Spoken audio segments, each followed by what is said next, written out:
atas karyawan-karyawan. Iya, pemirsa Anda kembali bergabung bersama kami dalam Forum Today's Dialogue. Langsung kita lanjutkan perbincangan yang tadi. Silakan Pak Bambang.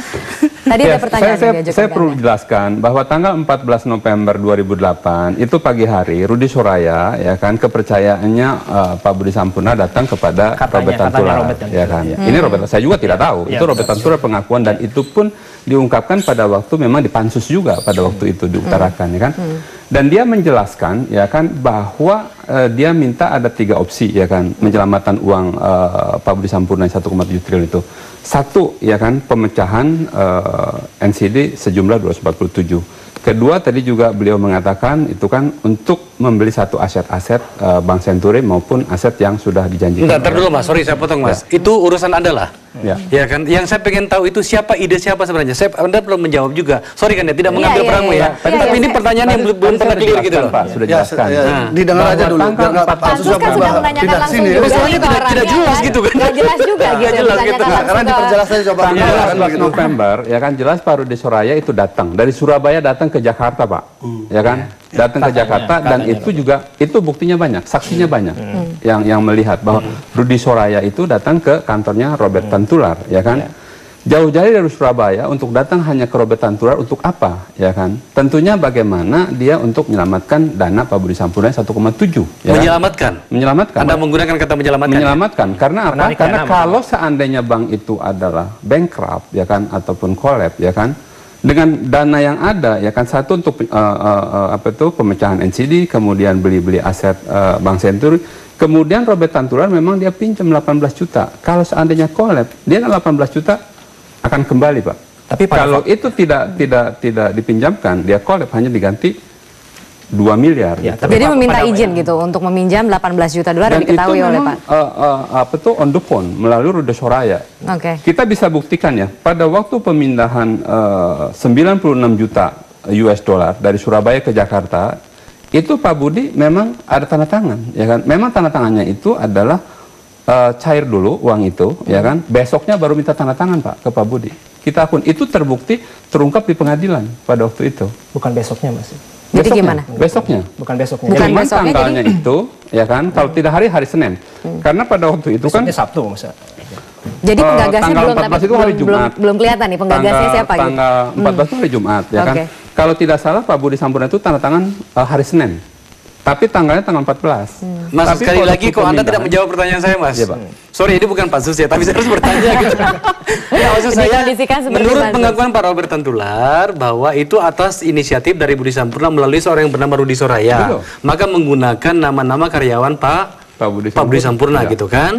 Dan juga sebagian dari karyawannya Pak Robert ada juga calon karyawan, para calon karyawan yang melamar menjadi karyawan di Bank Senturi dipakai itu. Pertanyaan saya, itu atas inisiatif siapa sebenarnya? Pak Budi Sampurna melalui Rudi Soraya atau lewat Robert Tantular sendiri yang melakukannya? Atas inisiatif. Pak Budi pasti tidak. Itu yang punya inisiatif adalah Pak Rudi Soraya. Atas persetujuan dari Pak Budi Sampurna. Itu tidak ada sama sekali. Itu tidak ada sama sekali seperti itu ya. Jadi saya kira jadi tetap tidak membuktikan siapa penggagasnya gitu ya. Iya. Yang memang mengalami, yang mengetahui, yang mendengar. Beliau ini kan kuasa hukumnya. Jadi tidak bisa kita tanya begitu mendalam mana yang benar mana tidak gitu. Oh, ini juga berdasarkan cerita. Tapi ada masalah di situ gitu. Prinsipnya ada kejanggalan di situ. Bahwa the fact bahwa 247 NCD itu sudah saya baca di Republika, ya kan, itu jelas bahwa Pak Budi Sampurna terima itu 247 NCD melalui Wenawati. Siapa? Ibu Wenawati. Wenawati ya, nama itu muncul itu juga. Jelas. Terus pertanyaan saya, uang itu masih ada atau tidak sebenarnya setelah dipecah-pecah? Kita pengen tanya itu tadi, kenapa harus malam-malam Mas? Saya tadi kemarin malam saya berbicara dengan mantan kepala cabangnya yang pernah dipenjara, sudah ditahan 8 bulan itu. Siapa namanya? Bu Lila. Bukan yang bapak-bapak itu. Gantoro. Yang mantan kepala cabangnya Bank Senturi. Gantoro ya. Dia datang ke kantor ke Pansus bertanya. Dia mengatakan tidak pernah terjadi seperti seseorang yang sangat terburu-buru. Kenapa dipindahkan malam-malam? Ada jawaban? Ada jawabannya? Ya, jadi kan sebetulnya dari sisi kita tadi mungkin juga saya tambahkan mengenai tanggal 8 November itu. Gitu. Itu tidak pernah diberitakan bahwa Pak Robert itu walaupun datang bahwa bank ini akan kolaps, nggak pernah diceritakan gitu kan. Kemudian waktu itu dibilang bahwa bahkan ini banknya bagus, nanti juga akan ada yang beli dari Timur Tengah gitu kan, jadi tenang aja, sabar gitu. Tapi kan tetap kita minta dana itu dicairkan gitu kan, segera gitu.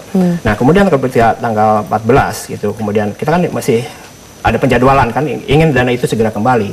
Nah tanggal 14 Pak Budi datang dari Surabaya dengan memang betul dengan Bu Wena gitu kan. Nah di sana setelah tanggal 14 itu ketemu di Rudi Soraya, ya, kemudian bertemu dengan Pak Robert, itu hanya membicarakan masalah aset Fatmawati, tidak ada pembicaraan yang lain. Itu gitu. saya kalau pengalihan dana dari Surabaya ke Jakarta itu dibicarakan atau tidak? Itu malam itu Robert bilang bahwa kalau memang kita mau bicara soal aset Fatmawati, baru bisa jalan kalau dana yang di Surabaya 96,5 itu dipindah ke sana ke Jakarta. Karena nggak ada jalan lain, oke kalau begitu ya kita baru mau deal soal. Oke, Pak Pasa bagaimana nih pendapatnya? Ini sebenarnya siapa?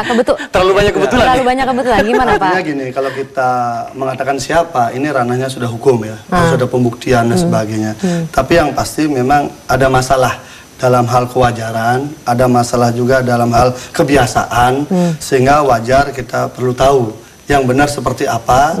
Tentu selain itu pun kita masih bisa menduga juga, mungkin saja dialog itu terjadi tapi dana nggak ada, bisa jadi seperti itu, atau mungkin dananya memang ada, beliau korban dimainkan oleh Robert, atau juga sebaliknya. Jadi yang korban siapa kita belum tahu begitu, yang siapa sih sebenarnya yang menjadi korban gitu dalam hal ini. Tapi yang pasti Robert Tantular sudah dipidanakan. Tapi ini masuk aja sudah ke ranah hukum, saya kira lebih pas gitu loh. Baik, akan kita lanjutkan sesaat lagi, pemirsa tetaplah bersama kami. Forum Today's Dialogue akan segera kembali.